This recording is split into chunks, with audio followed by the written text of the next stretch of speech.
Ingatan mo yung tiwala na ibinigay sa'yo. Minsan, sa dami ng bagay na pinagkakaabalahan natin sa buhay, nakakalimutan natin ang mga bagay na tunay na mahalaga. Trust, or tiwala, is one of those things that we often take for granted. Madali tayong mag-focus sa pera, trabaho, at iba pang material na bagay, pero paano nga ba natin pinangangalagaan ang tiwalang binibigay sa atin ng mga mahal natin sa buhay? Tiwala is not something you can easily earn. Hindi ito nabibili. At hindi rin ito parang isang bagay na pwede mong ipagpalit o ibalik agad-agad kapag nawala. Kapag binigyan ka ng tiwala, it means someone believes in you kahit hindi ka perpekto. Pero paano kung ito'y sirain mo? Kahit anong pagsisisi ang gawin mo, minsan hindi na ito maibabalik sa dati.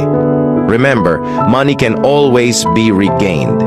Kahit mawalan ka ng pera, may paraan para bumangon ulit. But trust is different.